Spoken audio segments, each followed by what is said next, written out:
როდესაც გვაქვს ბავშვობაში რაღაც ტრამვები, შავი მთვარის ენერგია და სადაც მივიღეთ პირიქით სიმშვიდე, ანუ სად ყველაზე კარგად ვიგრძენით თავი, ეს არის ყოველთვის ელენას ენერგია.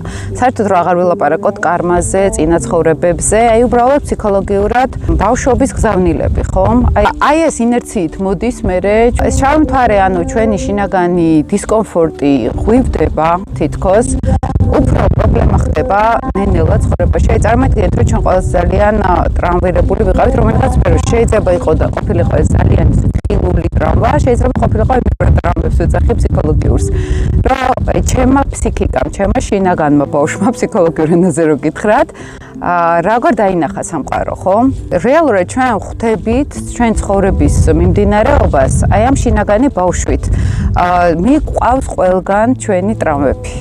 ანუ წარსულში ვართ ხოლმე ჩაკეტილი და სადაც არ უნდა შევხვდეთ იმ ზონას, აი შავი მთვარის ზონას თავის სახლით, თავის ასპექტებით რო ვიძახი, ხო? აი იქ რეალურად ისევ იგივე მიკროტრამვებს განვიცდით. და სინამდვილეში ამ დროს საერთოდ სხვა ისტორია არის, საერთოდ სხვა სფერო არის, მაგრამ ჩვენ არ ვიცით როგორ გავუმკლავდეთ ამ სფეროს რომელიმეს.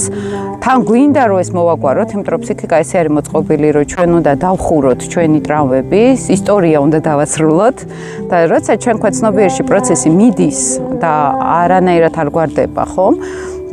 აი ამ პროცესს ვეძახით ხოლმე ეს ელენა ლილიტის ღერძი, ხომ? და მე ნელა შევდივართ ფეიქს ვეძახი, ესე ანუ რაღაც ესეთი დეზინფორმაცია, ტყუილი ჩვენ თავზე.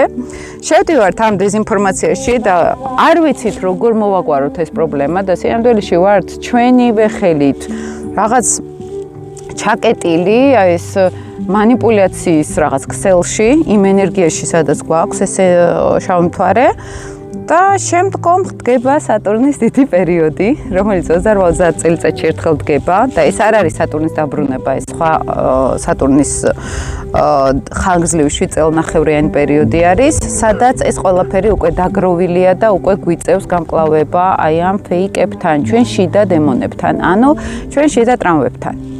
და აი მაქვს ამ სატურნის დიდ პერიოდზე ვრცელი ვიდეო, რატო არის მნიშვნელოვანი და რეალურად არ ტყავს ეს ლილიც, ყველაზე მეტად ეს სატურნის პერიოდი. რაში არ ვავლენდით თავს, რა იყო ჩვენთვის აი ეს დაფარული, დაუნახავი ტრამვა, ჩვენი ფსიქიკის, ჩვენი შინაგანი ბავშვის შინაგანი შფოთვა, შინაგანი რაღაც ძალიან რო გინდა და არ გიძლევა თემა, ხო? ეს რეალურად ამ ცხოვრებაშიც არის ჩვეულებრივი ბავშვური ტრამვები, ჩვენი ქვეცნობიერის ოღონდ. შეიძლება საერთოდ ამას ვერ ვხედავდეთ და თუ ხედავთ, ესე იგი უკვე სერიოზულად არის პრობლემა.